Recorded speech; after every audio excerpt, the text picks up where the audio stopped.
Hi, welcome back to First Church of God. I'm glad you could join us today. Hey, I have seen a number of houses that somebody has bought and decided, I'm going to remodel this house. And one of the things they like to do is they like to come up with an open concept. They'll tear a wall out here or there and make it so that there's no division between one room and another room. It's a really cool concept. Maybe they decide I'm going to make the bedroom, instead of two bedrooms, I'm going to make one large bedroom, or I'm going to take and knock out the wall between the kitchen and the living room and make it all open up. Beautiful thing. But before that project is jumped into, before they said, hey, we're going to just open this up, some studies need to be done. Some things needed to be determined. And so some research and some visual inspection to see what is above the wall and below the wall is very critical, and to see what is inside the wall as well, because it's got to be determined, is this a load-bearing wall? Does this wall hold up the roof or the rafters or something else, or is there something underneath it that's relying on it as well? What utilities go through the wall? Because if I start cutting in and I hit electrical, I could burn down the house or cause a flood or some other problem. It's got to be determined to see if the wall that is designed to be replaced can be removed, or is it an integral part of the structural design of the house? So if so, the wall's got to be somehow, the load has to be shifted in one way or another so that this opening could happen. Walls are designed to support roofs and floors, ceilings, to enclose space, to give a building a form, to provide security and shelter and privacy.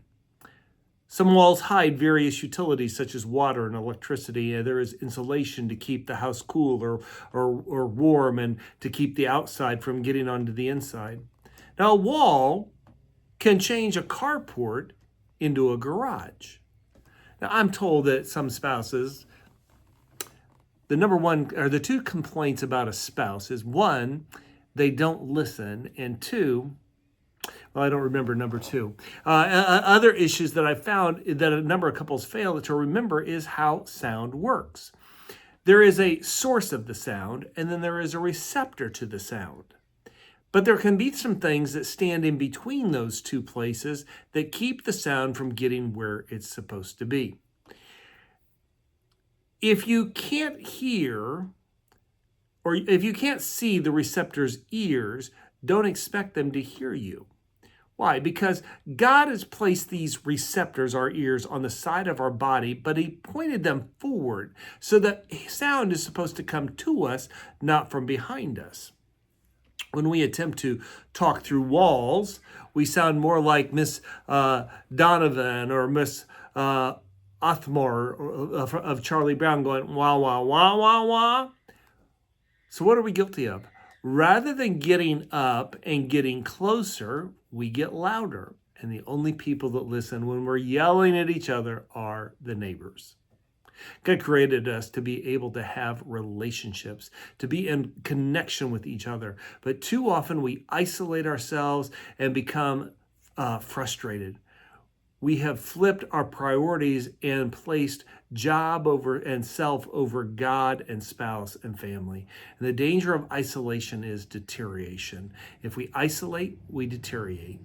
People allow walls, whether they are real or imaginary, to separate and divide them from what God has for them.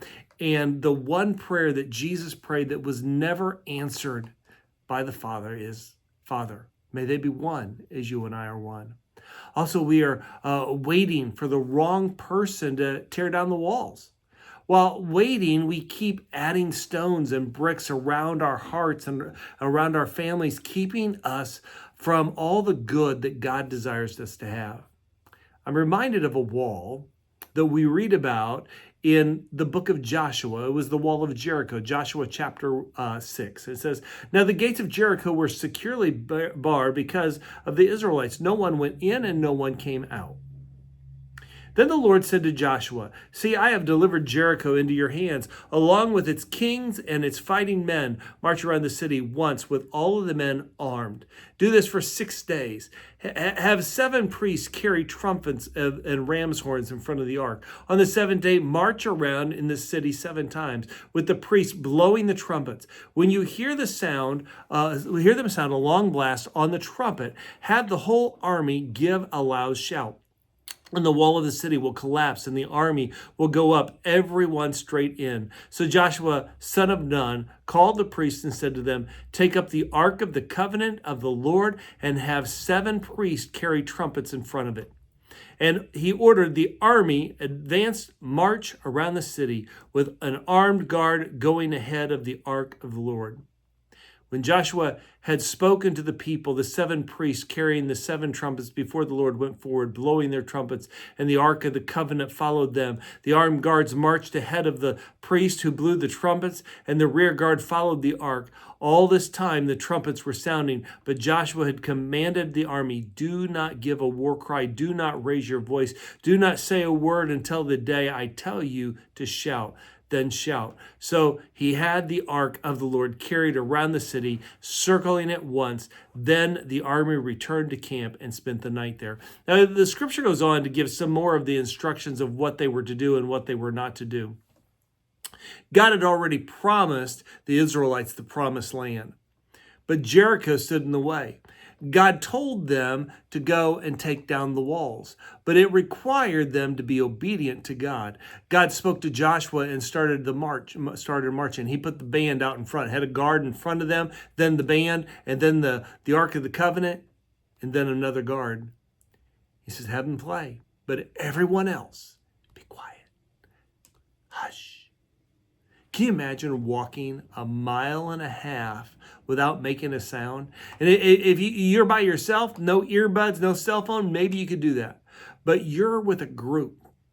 You're there with your aunts, your uncles, your cousins, your parents, your best friend, your brothers, your sister, and you can't say a thing. So there's some people I know. Don't ask me their name because I might tell you. If they went on a silent retreat, they'd probably have to take some duct tape with them. Now, I don't believe any of the Israelites would have been exempt from this. You are dedicated to do this because you believe the promise of God about the promised land. That's what they were doing. You have seen God display his power time and time again for over 40 years. So now you're going to be quiet and you're going to march around. Don't mistake their silence as them just keeping their mouths shut.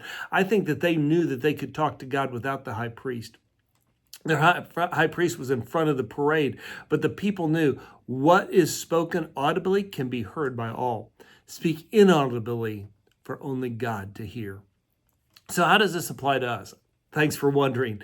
In 9 days, if you're over the age to vote, you have the privilege to vote. Maybe you voted early or you did absentee ballot, but you have the right to go into a voting booth and state your beliefs. And I think that everybody that is capable ought to do that because you're not just voting for a president, you're voting for people within your state. You're voting for other leadership. And how you believe and the way you believe things should be in your state as well as abroad. There are many, especially in the media, who want you to walk in fear. They want you to feel and not think. And this is what God showed me about a week ago. When it comes to the fear, some are trying to stir up. This is what God said. This happened, some of the things that have happened over the last several years, so that you will trust in me, eyes on me, not media. The persecution of my church has happened. They, the enemy, are envious and jealous of my bride, the church. Trust me, I am coming for her. Come, relax and rest in me. The walls between families and people within my holy church are lies they tell themselves, robbing each other of what they could have. This is not giving permission to bad behavior or attitudes. I desire unity among all. Make my joy complete by being like-minded and loving others as you love me and yourself. The walls are a distraction, just like the walls of Jericho, keeping my people from the promised land. Circle the walls in conversation with me, not each other. Your grumbling keeps your eyes off me. Focus on what you need to have broken within you. Until it is broken, it cannot be fixed. The walls are a facade, costly fake fronts with poor purposes. During a time of history, Old Testament history, when morality was at an all-time low, the people were acting very perverse in their actions. They were sacrificing children to idols. It was a mess. And God says in 2 Chronicles 7:14, if my people who are called by my name will humble themselves and pray and seek my face and turn from their wicked ways, then I will hear from heaven and I will forgive their sin and will heal their land. The Israelites were designed for the promised land. We are designed for better than what we were encountering and what they were encountering. They had been in the wilderness for 40 years in a pressure cooker. Now, I remember growing up, my grandmother had a pressure cooker. And then when she used it in her kitchen, it sounded like a rapid fire gun going off. And as a child, I often thought that thing is going to blow up. And maybe it could have, I don't know. I didn't know the purpose at that time of what a pressure cooker did. The pressure cooker uses high temperature to penetrate the food quickly, reducing the cooking time without diminishing the vitamin or mineral content of that food. So if you feel like every time you turn around, something is breaking or something is another emergency, God may have you in a pressure cooker. The temperature is hot, but what he is creating is for good. And if you quit, if you give up, you're going to stop what God is trying to do within you and with you and for you. For a lot of people, been hurt. We've been hurt by this or that. We've been building walls around our heart to protect us from never getting hurt again. And over time, that's all we have done, to the point we have made our heart a prison, and we're the inmate with no visitation privileges. Our shame of the past has become the mortar holding the stones that are thrown at us altogether. If we become like those we surround ourselves with, which is true, that happens. You are who you surround yourself with. Then our heart becomes like the walls that we have built, hard, cold, impenetrable. What is even worse is that the hardness of the heart keeps climbing like the walls of Babel, getting higher and higher until that the only thing that happens is we're not just hard-hearted, we're hard-headed. What the Father desires is that we tear down the walls, then use the stones as pavement to help others walk on solid ground into freedom that Jesus died on the cross that we may have. God promised in Ezekiel 36:26, I will give you a new heart and put a new spirit in you. I will remove from you your heart of stone and give you a heart of flesh. We can't sit around waiting for someone else to make the next move. It's our move. There are 3 roads that we can take. We can take the same road and do to others as they've done to us. If somebody's done us dirty, we get back and do the same thing. We can take the low road, doing something even meaner than what they did to us. This is stirring up our own anger and building a wall even thicker. A saint was asked, what is anger? And he said, it is a punishment we give ourselves for someone else's mistake. One day in the life of Jesus, he goes into the temple and he unrolls the scroll and he begins to read the words of Isaiah 61. And this is what we read in Luke 4:18. The Spirit of the Lord is upon me because he has anointed me to proclaim good news to the poor. He has sent me to proclaim freedom for the prisoners and recovery of sight for the blind, to set the oppressed free. I think we need to ask ourselves if we want freedom, or do we like our bondage so well that's all we know? Now, a third path that we can take is the high road, and there is very little traffic, if any, on the high road. People don't take the high road. Jesus said in Matthew 7:12, do to others as you would have them do to you. How are you praying for your offenders? Because I want you to understand it is impossible to hate someone you are praying for. Don't sit around waiting for someone to come to you to apologize. Offer forgiveness, even if you have to do it anonymously. Ecclesiastes 11:4 says, if you wait for perfect conditions, you will never do anything. Now, I have this acquaintance that we call him Havishak. because another story which you'd have to ask me about sometime. When he was a child growing up, his parents would physically beat him and make him go to church. He had a very rough life growing up.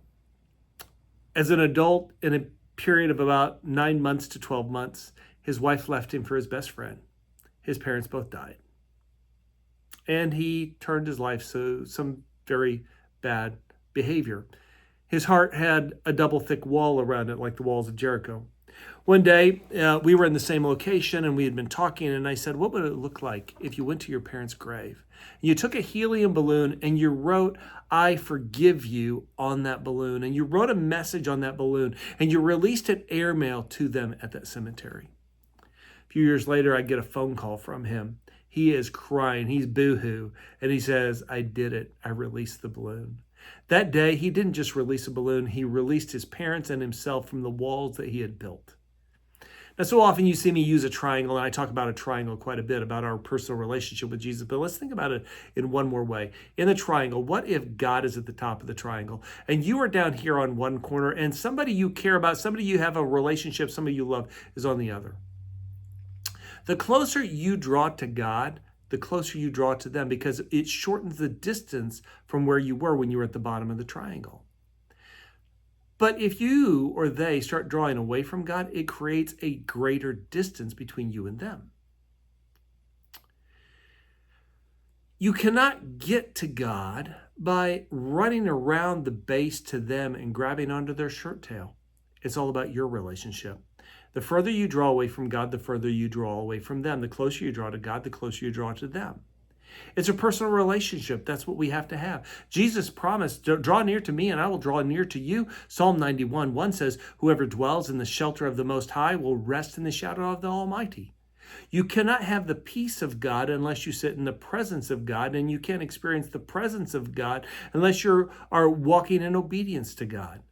As you sit with God in dialogue, not a monologue, a dialogue, you get quiet before him, no talking. You begin to experience his peace, and as you continue to daily do this discipline, you experience his presence. Everyone has the omnipresence of God. Doesn't matter if they go to church or not, we have the omnipresence of God because God is everywhere. Jesus is everywhere. But for those who do as he commands, he promises to reveal himself. He promises to reveal his manifest presence to us. Those who only see the omnipresence of God are the type that are not walking in deep intimacy with God. When they travel, they pray, Lord, be with us on this trip. They're asking God to do what he's already doing. Those who walk in holy awe of God, who obey what God commands through his word, say, Lord, help me see your power and your presence on this trip. They're acknowledging what God already does, and they want to see more because they trust him. When you sit in presence, the peace of God becomes a broad shadow around you. And people begin to see the overflow of the peace of your life, and they begin to want what you've got. I challenge you to pray over your home every day, because the devil is in the driveway doing push-ups, trying to tear down the walls that are there to protect you. For an open concept within you, the walls that divide you need to come down. The lies that have been said to you and about you need to be erased on a daily basis. You need to ask the Father to help you erase those. You need to remember whose you are and not what you have been called, so you can declare whose you are and who you are in Christ. I want us to repeat a psalm today, not just for each other to hear or for even us to hear, but I want us to say this as if it were a prayer. In fact, what would it look like if you took these few verses and turned them into your prayer every day this week? Psalm 51, starting verse 10. Create in me a pure heart, O God, and renew a steadfast spirit within me. Do not cast me from your presence, or take your Holy Spirit from me. Restore to me the joy of your salvation, and grant me a willing spirit to sustain me. Now, if you prayed that prayer sincerely, what might you do differently this week to show God that you mean what this prayer means, and you begin to tear down the wall around your heart and turn it into pavement to help others walk in the freedom they were designed to have? Blessings, friends.